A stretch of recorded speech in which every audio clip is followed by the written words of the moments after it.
Are you guys ready to obey the law? Well, Luffy's not. I feel so bad for Law in this arc, guys. Poor Law. Think about all the crap he's been through, alright? Think about back at freaking Flevence and all the crap he went through hiding in a pile of corpses in order to escape his country. Ran into Doflamingo, had to deal with Corazone's death right in front of his very eyes. All this crap building up to a visceral hatred for Doflamingo, and he finally achieves his master plan. He becomes a member of the Warlords. He's like, okay, I have this plan to take down Dofi, take out Kaido, get rid of all the artificial zones, but in order to do this, I'm gonna need some help. Oh, there are the Straw Hat crew. They've done a lot of stuff, you know, because at this point, Law didn't really know Luffy all that well, you know what I mean? He kind of heard about him and out their crew, you know, all the things that they accomplished at Eni's Lobby and all that stuff, and he met Luffy very briefly at Sabaody when they were defeating that, you know, that military cordon on the auction house and everything, and he kind of got to know, he's like, alright, he's a little weird kind of a guy,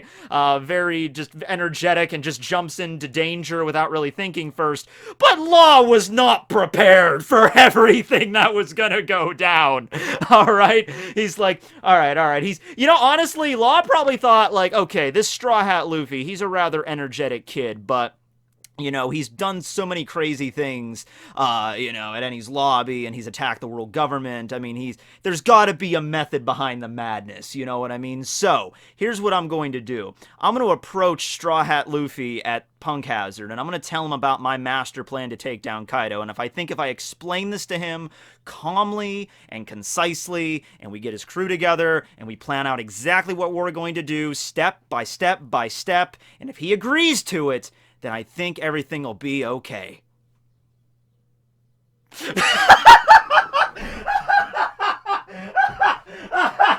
I'm sorry, Law. I'm sorry, dude. You tried to do this in an intelligent way, but it's not gonna go down that way, alright? Oh, God. And I was looking for artwork for Law for the video, for, like, the thumbnail, and, there's this piece of artwork right here, done by this lovely person whose name escapes me at the moment, but you could go check out their links below, and this sums up everything right here. Just like, oh my God, why?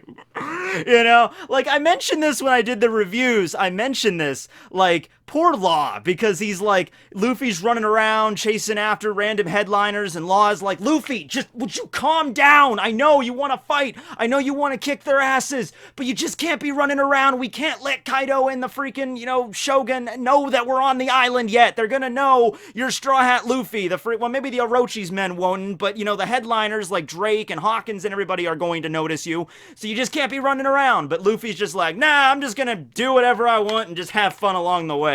That's the Straw Hat way. You do it your poofy sea otter way, you know? I think he's a seal. Yeah, he's a spotted seal. That's what Law's little animal basis is for.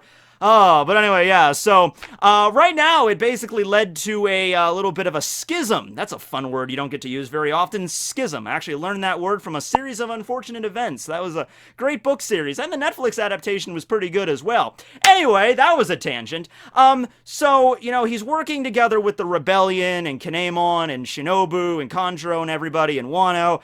Everything seems to be going good for a little while, because Luffy wasn't present, you know, and the other Straw Hats are, of course, like Robin and everybody. They can listen to orders, and they know the intelligent way of handling things, you know, not just making themselves a giant spectacle. Even Zoro, I mean, it was sort of tentative with him, but even when, you know, Luffy ran into Zoro, he kind of told him, he's like, Luffy, you know, we're not supposed to make a big spectacle. Kinemon told us not to act that way, and even Zoro kind of restrained himself. I mean, he failed, because he ended up, you know, slicing down that magistrate's house when they were about to, you know, execute him and everything, well, he was about to do the seppuku thing, and, you know, he managed to do that, and he had to escape, and that kind of caused a ruckus. But up until that point, I mean, they were on Wano for several weeks, and that was the first incident, and then Luffy shows up, right? So, you know, it's Luffy, though. Luffy's perspective on this is pretty simple. It's just like, hey, we're here to take out Kaido, right? And they're all like, well, yeah, we're here to take out Kaido eventually, but we can't just, okay, I'm just gonna go beat the crap out of him and call it a day. No, you idiot! But that's how Luffy is. The only way, honestly, this would have it no other way, all right? Either Luffy tries fighting Kaido and, gets to experience his strength firsthand, and then has to realize, all right, there's no way I can beat him in a one-on-one fight. I'm going to need help from other people, and I need to train first. That's the only way this is going to go down, even something vaguely approaching the plan that you guys originally set, right? But anyway, so Law goes to try to rescue Luffy and pull him back from Kaido and everything. Hawkins finds out he's there, and the whole plan just basically gets ruined beyond that. I mean, there was more stuff than that ruined it. Passing out those flyers everywhere, which of course the Orochi's men would have discovered eventually, and like, okay, the plan is going to be executed at 5:30 on this day, right before the Fire Festival at Habu Port. Well, it's rather convenient. They made a bunch of these flyers and hand them out all over town. Like, once again, like somebody could just accidentally have like Usopp, when he's passing these things out, could have accidentally dropped one, or the wind could have blown one away, and then one of Orochi's men just grabs it and just, oh, okay, there's a rebellion afoot. So that wasn't a great plan either. So eventually Beppo, Sachi, and Penguin, 3 members of the Heart Pirates, 3 of the original members of the Heart Pirates, and people that Law cares about very much. I mean, come on, Beppo, Law's never been somebody to really express his emotions or his like love for his crew all that much. You can tell he really respects them all and everything like that, and he's like, this is my crew, the Heart Pirates. But you can tell he really cares for them. But I bet behind the scenes, when nobody's looking, him and Beppo are just kind of like best friends. Like at night, they shut the door. He's like, Captain, do you want to play Yahtzee? It's like, okay, Beppo, let's play Yahtzee. He has a giant polar bear as a best friend. I mean, come on. That's pretty awesome, right? Okay, so, they all get kidnapped, though, by Orochi's men. They get thrown in the prison gallery in the middle of Resetsu Town, right? And so, what happens is, Shinobu blames Beppo, Sachi, and Penguin for leaking the rebellion. Law gets mighty pissed about this. He's like, hey, you don't trust my crewmates? How are we supposed to have a rebellion? How am I supposed to trust you if you don't trust me? Basic kind of thing. And he's like, you know what? Plan's already screwed over. I imagine Law is just, he's had enough. He's fed up. It wasn't entirely Shinobu's fault. I think there was a lot of stuff building up to this point, but that was the straw that broke the camel's back, so to speak. That broke Eyelash's back, okay? Law is just like, you know what? The whole thing with Luffy, and then Kaido, and now he's in prison, and then my crew gets kidnapped, and then you come up to me and rub salt in the wound by telling me it's my own men that spread the freaking rebellion, that blabbed about it all over Wano when you guys were passing out those flyers everywhere. You know what? I don't even care. I'm gonna go rescue my crew. You guys have fun dying in this rebellion. Bye. And he just leaves. Now, of course, I don't think he's like, okay, Law's gone forever. He's just gonna go. That would be some Panna Cotta Fugo kind of shit. But still, I mean, how crazy would it be? I can't blame him if he were to just break into the prison gallery, get back Beppo, Sachi, and Penguin. He's like, Captain, you came for us. I'm like, yeah, don't worry, Beppo, we're going home. It's like after the end of like a really long day at like you're hanging out at like an amusement park or something, and it's the end of the day, and the kids are whining. It's like, Dad, I'm tired. I want to go home. It's like, all right, fine, we'll go home. And it's like, let's all get in the submarine. Come on. But Captain, what about the rebellion? Nah, it's over, Beppo. I'm tired. We already took out Dofi. He's already an impel down. Honestly, at this point, Kaido was more of just a bonus level. I'm done. Honestly, let's think about this. The whole thing with Doflamingo makes sense because Law had this visceral hatred for him because he killed Corazon, among other things, throughout his life. And that's why he wanted Doflamingo eliminated. And the whole idea was, okay, if we can remove the smiles, or the production of the smiles on Punk Hazard, and we can destroy the factory on Dressrosa, Kaido's going to get so pissed, he's going to attack and defeat, possibly kill Doflamingo on his own. But that's not really how things went. They did end up destroying the SAT on Punk Hazard. They did end up destroying the factory at Dressrosa, but Luffy was the one that ended up just King Konging, gunning freaking Doflamingo into the earth, like 3 or 4 miles down, just pounded in, and then he's at level 6. So Doflamingo is already taken care of. I mean, at this point, you also had Kinemon and Chondro there, and I think it was probably just like maybe Law was sympathetic to their cause and everything, and he's like, well, I have to go to Zou to meet up with my crew anyway. And then they get to Zou and they meet Raizo and Nekomamushi and Inarashi are there and they explain the whole situation. And I think Law was just like, all right, I've already kind of succeeded. I kind of already got what I wanted, but these guys have kind of followed me and helping me out so far. Like Kinemon and Kondro helped out during Dressrosa to take down Dofi and everything. So maybe Law felt like, all right, I don't really have like a personal grudge against Kaido, but at the same time, he is a Yonko, and I am an aspiring, pirate. I do want to get the One Piece at some point. I'm sure at least he has some interest in that.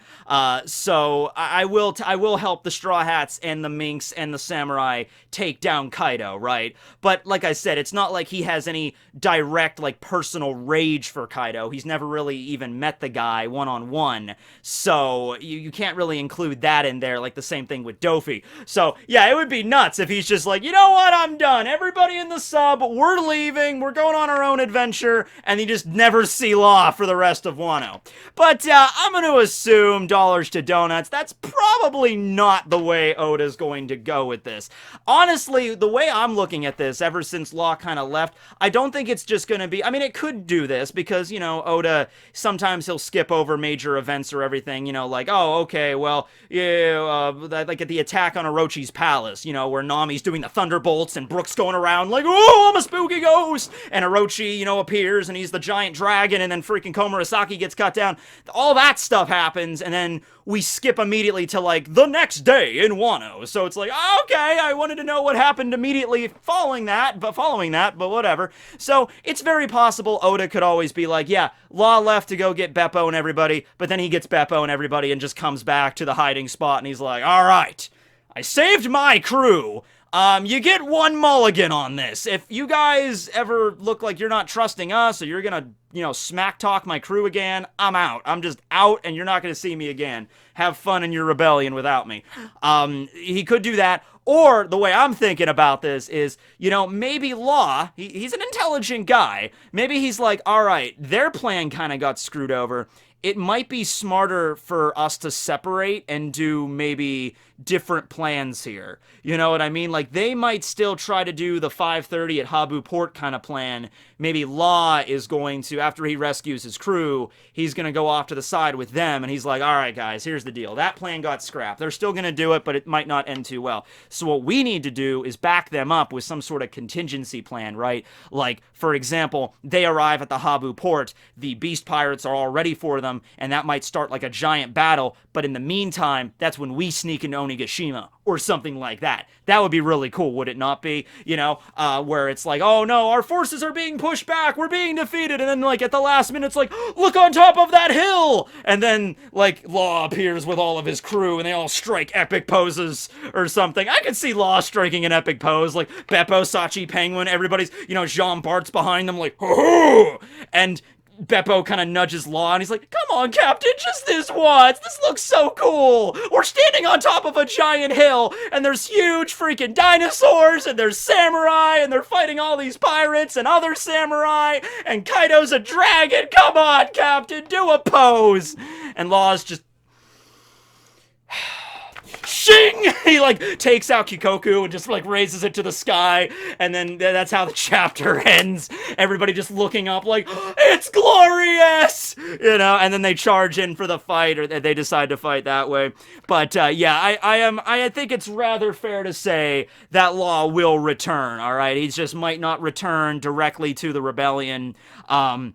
There might even be a time when they're fighting alongside Kinemon and Shinobu and everybody, and Shinobu and Law kind of look at each other kind of like, I still don't like what you said about my crew, but this is neither the time or the place, so back me up, let's do this, right? So yeah, I could see that as well. Now, here's the other thing, his significance in Wano, because, I can actually think of a few ways Law could defeat Kaido. That's the thing about the Oppi Oppi no Mi. It's a rather OP fruit when you really think about it, okay?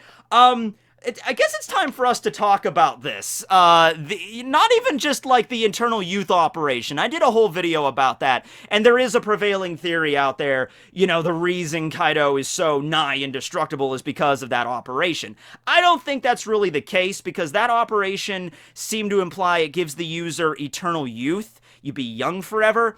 Didn't really imply that it makes you immortal. And, like, I don't care how young you are. You could be, 34 forever.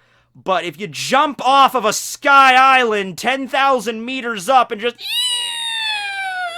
I wonder if he did a spin move in the air. Like, Kaido's like, oh! Well, it's gonna be a while until I hit the ground. I might as well do some cool acrobatics, like woohoo, spin move, push, and he finally hits the ground.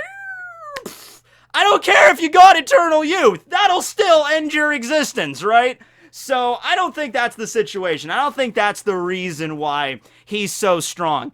The only way maybe you can spin it that way, where the eternal youth operation does play a role in his immortality, is maybe he was nigh indestructible in his younger years, and obviously the older and older and older he got, that invulnerability would, diminish the older and more frail he became, and it was through the eternal youth operation that he eternally stayed, like, the Kaido's, like, monstrous. You could say to me Kaido is 65 or 32 or 109, and I would believe each one. You could tell me Kaido is over 1,000 years old, and that still kind of makes sense. I mean, not in the continuity of the story it makes sense, but just, like, looking at him and his power and his appearance and the fact he's a dragon, you could say, yes, Kaido has lived and stomped upon these grounds for a millennia. I'd be like, yeah, okay, yeah, looking at this dude, I can kind of buy that. Sure, 1,000-year-old dragon giant Oni kind of looking dude. Yeah, sure, why not? But yeah, I don't think that involves that. I'm not talking about the Eternal Youth operation, though. Can you think of another thing that Kaido can do? I'm not Kaido, but can you think of another thing that Law can do with his Oppi Oppi no Mi that would be immensely useful for taking down, like, anybody? I'm not talking about Gamma Knife or Radio Knife. I'm talking about the body swap surgery. I'm talking about the personality switch surgery. I believe that's what Doflamingo called it, right? That power is incredibly broken if you really think about it, and he's only used it once. So I really do hope that is addressed at some point, like why he doesn't just do that more often, because you'd figure, like, okay, he's rocking up to Doflamingo in Treble, and he already opened up a giant room to cover the entire mountain. So why don't you just, like, personality swap Dofi and Treble? Dofi is only, like, he's trained for years and years and years on his haki and mastering his Ito Ito no Mi. He don't know anything about the Beta Beta no Mi. You put him in Treble's body, he'd just be like, oh god, I'm so sticky. You put Treble in Doflamingo's body, he's like, oh, Dofi, I don't know what to do. I'm extremely ripped now, though. Like, they wouldn't know what to do. That would diminish their fighting skills immensely. Immensely. So, you might be thinking, like, there has to be a prerequisite for it. There has to be a reason he didn't do it that way. The only thing I can think of there, because when he was on Punk Hazard, when he did the body swap with, Nami and Sanji and Frankie and Chopper, we had Sanji sexy time, which, by the way, I've said this before, but, Sanji, you have no right to complain anymore about anything. Like later on in the bathhouse, he's like, I got knocked out. I got to see, I'm always trying to peek on Nami. Dude, you got to live the dream. You got to touch them, all right? Everything's solid now, all right? You're just getting greedy after a certain point. But anyway, no. It's like, you know how he did it? He just opened up a room like normal, and he didn't even call it a different technique back on Punk Hazard. He wasn't like, room, personality switch surgery. No, he was just room, and then shambles, except he kind of like did this maneuver with his sword and like popped out each of their personalities or their souls or their hearts. It was depicted in the manga and in the anime, like little hearts popped out, and then he's like shambles and then just like rearranged them. It didn't seem like it was that hard for him to do. In fact, the Straw Hats were actively running away from him when he did that maneuver. So you can't say like, oh, he needs to be right in front of somebody in order to perform the surgery or anything like that. It's like there was a lot of stuff. The Marines were attacking him at the same time this was going on, and he just noticed the Straw Hats were there and they were leaving, and he's like, oh crap, I have to deal with the Marines, but I also have to make sure the Straw Hats don't get away.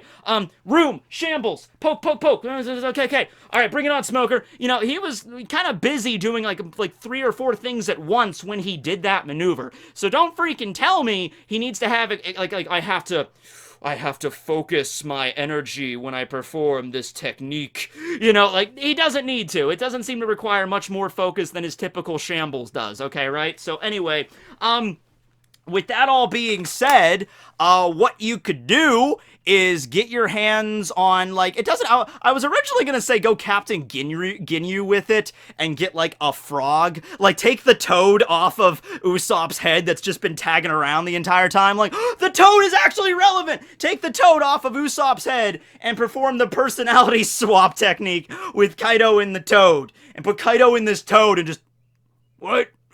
I am not a dragon, nor a duck, nor an oni, I'm a toad! And then the toad just puts in Kaido's body, just like, oh. And this thing just crashes to the ground, just ribbit. Now, I thought about that at first, but then I started thinking, would you really want a wild animal, regardless of how innocent it might be, inside of Kaido's body? Because you'd think, like, he starts doing his, like, toad hops and just wrecks the town. It's like, hop, oh god, no, stop. No, what you would need to do is you would need to transfer it with another human being. But you would need to make, man, this is going to be difficult. What you would need to do is you would need to find somebody whose body is physically weak, not somebody that, like, when Kaido gets put into it, they could fight you. Because, like, Law cannot perform the surgery with, like, Luffy or himself. That would be horrible, you know, if, like, Luffy and Kaido swap bodies, you know, it's like, okay, that's still not a good thing.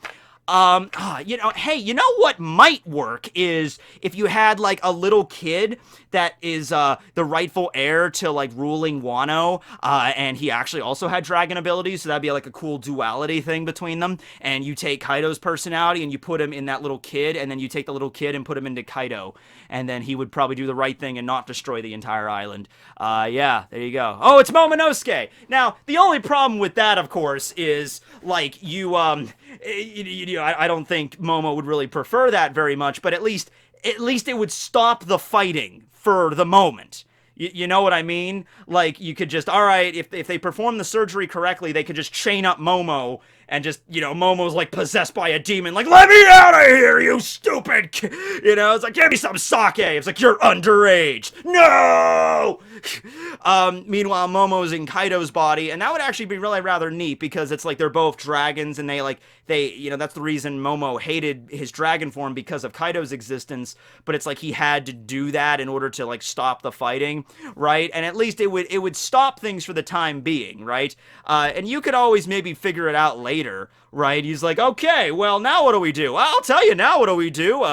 We swapped Momo into Kaido, and we swapped Kaido into Momo. So now, what we're going to do is we're going to take Kaido's body out into the middle of the ocean. Let's say we swap his personality, we put Momo in a seagull, the seagull into Kaido, kick Kaido over the side of it, go back to the freaking town, swap back Momo into his regular body, take the seagull, put that in Kaido's personality into the seagull, and then we have some roast seagull for dinner, and everything is hunky-dory!